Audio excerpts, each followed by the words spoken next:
A deep hum rolled through the void, just beyond the reach of most sensors, as the Zerkal Dominion scout frigate pierced the atmosphere of Forgotten World, a world they once mapped in their archives as Terra 13. Unremarkable, abandoned, dismissed, but the warlords did not come here for conquest. They came to exterminate a rumor. Inside the metallic belly of the craft, Commander Vector studied a flickering hologram of a dense, green expanse. Primitive, chaotic, forest, their linguists called it. Vector sneered, mandibles clicking with disdain. "Scouts," he barked, fan out. "If this hunter exists, I want its bones in orbit before dusk." No one challenged the warlords. Across 5 galaxies, species bent their knees. Earth, long presumed shattered and culturally extinct after the solar sieges, was a footnote in imperial history. But now, a single encoded broadcast, dated mere days ago, pierced their channels. No signature, just footage, silent, grainy footage, of a shadow moving through trees, erasing a kill team of 5 elite biomechs without a trace. No shots fired. No word spoken. A trick, surely, or bait. Still, protocol demanded answers. The drop pods hissed and fell. The forest didn't scream. It breathed, 100 feet below the canopy. The world felt older than any living archive. Trees soared like natural cathedrals, shrouded in mist, their bases buried in layers of ancient leaves. The air was cold but alive, thick with loam, pine, and memory. Drones zipped through, scanning, triangulating. And someone watched. From a perch carved 20 feet above ground into the split trunk of a redwood, Elias Vance blinked slowly, breath-controlled. His face, streaked with ash and bark, remained expressionless. His eyes, cold and pale green, didn't reflect light. He was still, animal still. He had been still for hours. He studied the squad dispersing below. 6 Zerkal operatives, armored and twitchy, each equipped with a Hunterpool's rifle and an anti-stealth perimeter flare. Elias had disabled that flare signal 4 minutes ago. They didn't know it yet. A raven landed on a limb nearby. Elias didn't flinch. The bird cawed once, then flew off, direction northwest. That was his signal. He moved down the trunk without sound, his ghillie suit blending perfectly with the wet bark. He passed within 5 feet of a Zerkal soldier's peripheral vision, but the soldier turned away, distracted by a chirping alert from his HUD. A flash of movement appeared on the corner of the screen. The soldier raised his rifle. Too late. A jagged piece of steel cable snapped around his throat and yanked him violently into the undergrowth. No scream, just leaves. One down. Elias kept moving. The forest was his skin now, his soul. 12 years in this wilderness, since the fall, since command went silent, since orbital fires turned cities into memories.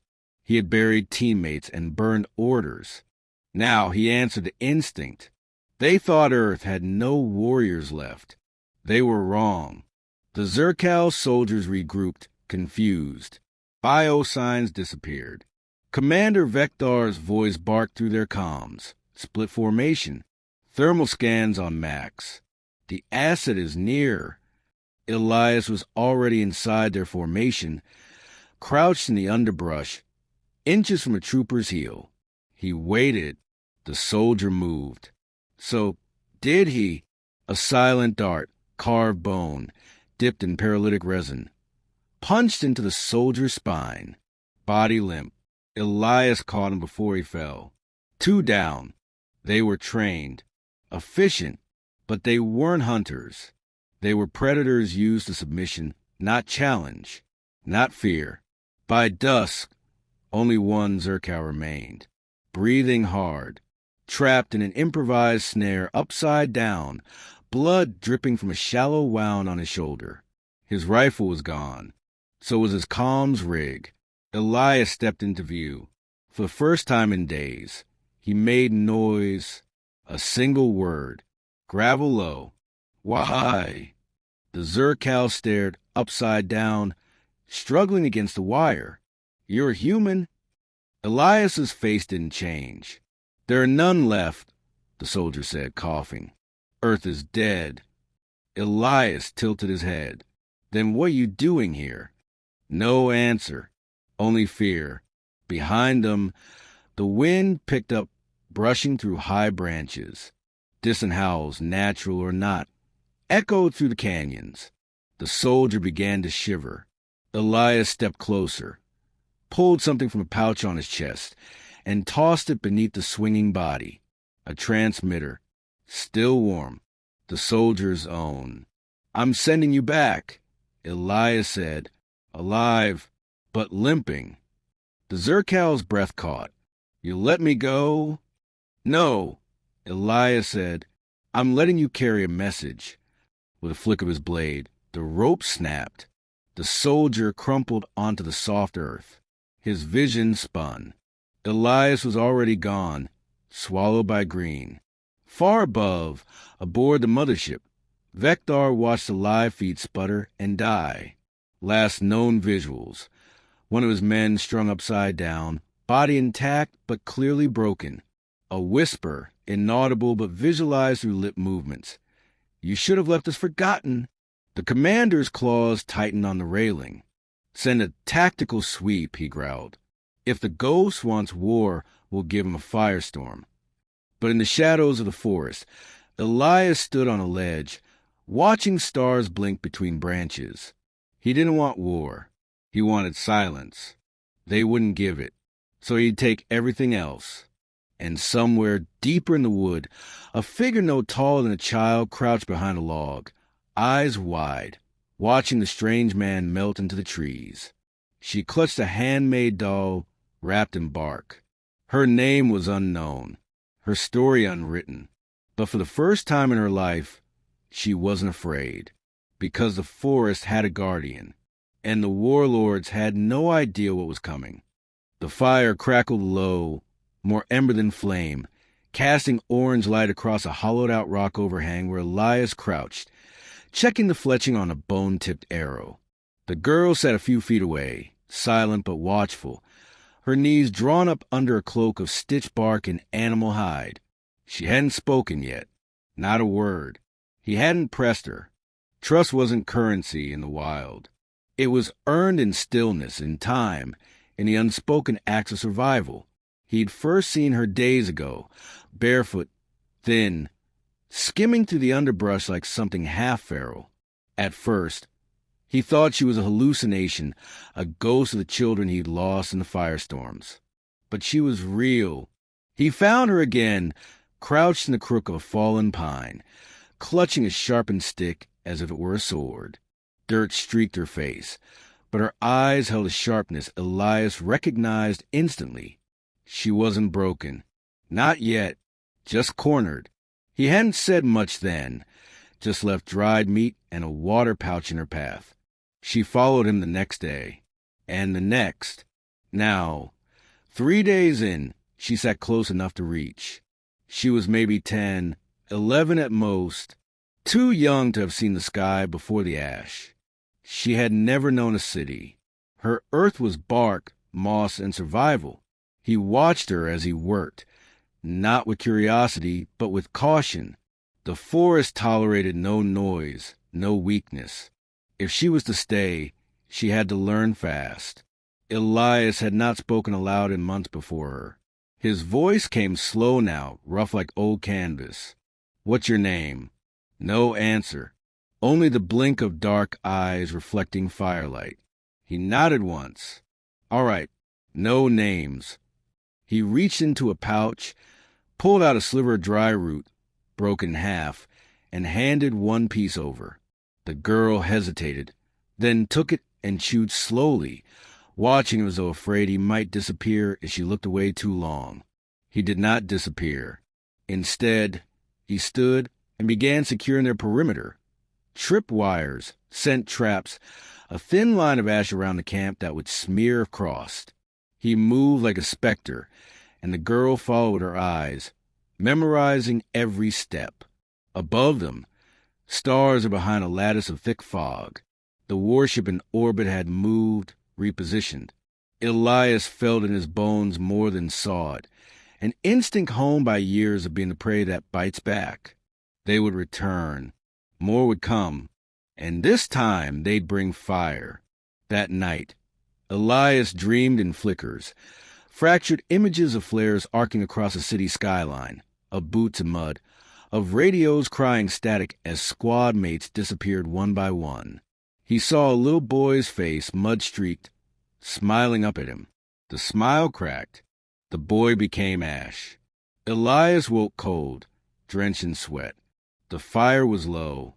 The girl was gone. He moved instantly, barefoot, his knife already in hand. She hadn't wandered far. He found her a dozen paces from camp, crouched by the creek, staring down at the water's surface. Her reflection rippled as small fish darted below. She didn't flinch when he approached, just pointed at something across the bank. Elias followed her finger. Bare footprints. Not hers. Clawed and deep. Not Zerkow, either. Too organic. Too wild. She looked at him. Bad ones, she whispered. He nodded slowly. Not Zerkow, but not friendly either. This forest had evolved past human understanding. With humanity's collapse, nature had reclaimed its hierarchy, and it didn't favor bipedal survivors. He scanned the trees, ears tuned for unnatural movement. The silence told him more than noise ever could. Whatever made those prints was watching. They returned to camp. The girl's silence had broken. A small step, a voice returned to the wild. That meant something. The next morning, the drones came. There was no warning, no hum, just a shimmer in the underbrush, then a pulse of light and the sharp snap of air collapsing around them. Elias grabbed the girl and dove into the creek bed just as a kinetic charge exploded into the camp behind them. The fire was gone. So were their supplies. He rolled her under the roots of an upturned oak and vanished into the canopy. 2 drones. Sleek. Silent. He'd seen this model before. Razor scouts from the Zerkow fleet, equipped with multi-sensor tracking arrays and limited plasma dischargers. Not lethal on their own, but scouts didn't hunt alone. They painted targets. He had minutes at most. He moved like wind, keeping low, shadow to shadow. He needed to draw them away, make them believe he was running, make them follow. He led them east, over the ridge where the ground fell into misted gorges and dead hollows. He knew the terrain better than the machines ever could. They followed, predictably, calculating vector paths and heat signatures. He gave them just enough trail. Then he vanished. The drone circled, confused. They had no blood scent, no energy signature, only ancient trees and shifting fog. One swept low. That was its mistake. Elias dropped from the canopy, blade extended, and drove it into the drone's core with a single precise strike. Sparks burst. The second drone adjusted course, lighting its plasma arc too slow. Elias ripped the dead drone's shell and flung it at the other like a stone. It connected with a satisfying crack, destabilizing the drone's balance. Elias hurled a weighted wire snare, catching it mid-spin. He yanked hard, slamming the drone against a tree trunk. It hissed and sparked before dying. Silence returned. For now, Elias didn't celebrate. He knew what this meant. They'd narrowed his position. The warlords were done testing. They were hunting now. He returned to the camp, or what was left of it. The girl was gone again. His heart thudded in a way it hadn't in years. Panic was a distant memory, but it came rushing back now. He scanned for signs, bent branches, pressed moss, dislodged stone. She'd run, but not far. Her trail was deliberate. He found her by the broken stone face of a forgotten monument, a moss-covered statue from a world before war. She stood with her back to him, facing a small pile of bones arranged in a circle. Animal bones, clean and sun-bleached. A ritual, perhaps. A child's guess at safety. "I watched you," she said without turning. "Before, in the trees." He waited. You don't blink when you kill. You don't look away. He stepped beside her. "You do." "Not anymore." She turned her face up to him. There were no tears, only the hard knowledge of survival. "What now?" she asked. Elias looked up, where clouds boiled above the canopy, and something massive moved in the higher stratosphere. The ship had returned, this time closer. "We prepare," he said. "For what?" He crouched beside her and placed a hand on the damp earth. It was still warm from the kinetic blast. "For fire." She nodded once. She didn't ask to run. She didn't ask to hide. And Elias knew then that she was ready. Not for war. For something older. Something the warlords had forgotten existed. The hunt. And they wouldn't be the ones leading it. Dawn came in shades of bruised violet and steel. The forest held its breath, unnaturally quiet. Even the birds seemed to sense the change in pressure, the tension coiled beneath the soil. Elias moved with the weight of premonition in his chest. Every footfall measured, every glance skyward timed between the passing clouds. They were coming. Not scouts this time. Not drones. An incursion fleet had entered low orbit. He had seen it before in other worlds, in the slow death spiral of fallen colonies. A rotating line of destroyer-class ships would descend like vultures, sweeping clean every acre of resistance before the boots even touched soil. But this wasn't a colony. This wasn't a battlefield with command centers and fallback plans. This was Earth, ruined and raw, and they had miscalculated. Elias and the girl, who now answered the name Ash with a shrug and guarded eyes, had spent the night laying the last of their traps across the high ridgeline east of the creek. It was an area they now referred to as the Edge, where the terrain dipped and folded into thick stone gullies, perfect kill zones. Ash learned fast. Too fast. Elias didn't know if it made him proud or sick. She carried a sling now, braided from stripped vine, and walked with sharpened branch that she held like a spear. He caught her whispering to it once, as if the weapon could hear. Maybe it could. This place had a way of changing things, of breathing power into silence. Midday brought the first wave. They didn't fall from the sky. They descended, careful and calculated. For armored transport walkers, each the height of a pre-collapsed building, their legs sinking into the forest floor like steel roots.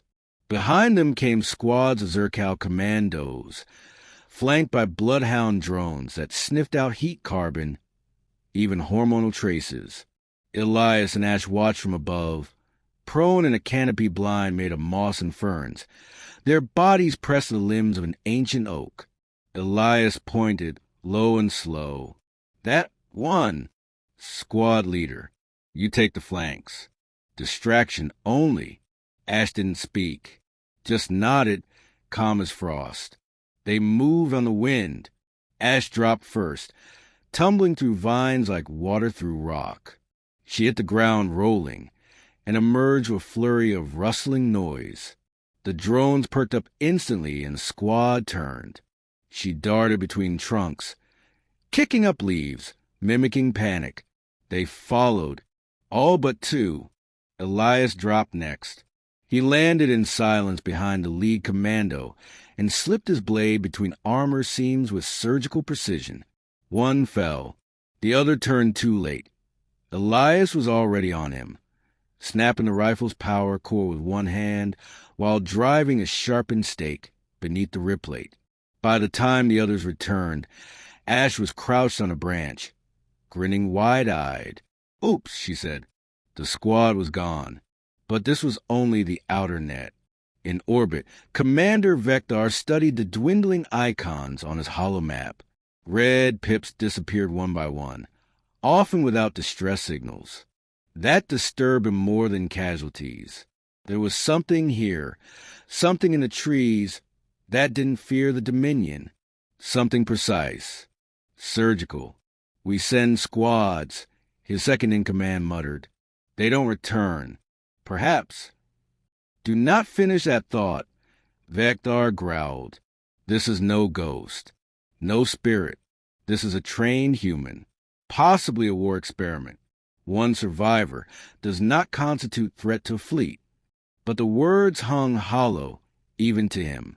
Back in the forest, Elias and Ash regrouped beneath a curtain of vines, inspecting recovered gear. The girl had swiped a comms beacon from one of the soldiers, stripped it of its beacon, and rewired it into a frequency jammer. Elias stared at her handiwork for a long moment, then muttered, "You been watching me that close?" She didn't answer, just smiled. But the smile faltered when the tremor hit. Not one of impact, one of resonance. A low, crawling sound beneath the roots, like something massive shifting beneath the crust. Elias straightened, eyes narrowed. The Dominion wasn't just sending troops now. They were preparing the ground. Burrowers, designed to destabilize resistance fortifications. These mechanized nightmares moved underground and surfaced beneath enemy positions to crush or scatter survivors. Elias had seen one from a distance years ago on another continent. Now it was coming here. And if they had deployed a burrower, they weren't just hunting him. They intended to raise the entire biome. Ash didn't ask questions. She just started packing. By nightfall, the burrower had breached the western ridge. Trees toppled. Soil heaved like waves. The screeching mechanical hiss echoed across the valley, and creatures of every size fled or burrowed deeper. But Elias and Ash didn't run. They climbed. Perched high on a cliff face above the projected path of the machine, Elias studied the movement patterns. It hunted noise and heat. Its sensors weren't designed for an environment like this. Chaotic, filled with overlapping signals and dense life. It was powerful, but blind. They had an hour to prepare. Ash set the forest on fire. Not a blaze. A pulse. Burning resin from the sap of blood oak trees, known to create thick red smoke and disrupt sensor fields. Elias scattered sound decoys and marked false trails with animal remains. Then they waited. The burrower breached a roar, its great maw of spinning metal teeth carving through the rock like paper. Ash ducked behind a root cluster, eyes wide. Elias stood still, waiting, when it paused. Confused by the smoke and heat signatures flaring from all directions, he struck. Using a grappling line stolen from the scout drones, he launched himself onto the burrower's back and stabbed deep into its control socket with a fusion disruptor. The machine screamed, not in voice, but in sound, frequencies so sharp they split bark from trees. Ash covered her ears, crouched low. The machine flailed. Elias held fast. With one final drive, he jammed a second core into its engine housing and leapt clear. The explosion shook the ridge. Ash watched breathless as fire engulfed the machine and its limbs folded inward like a dying insect.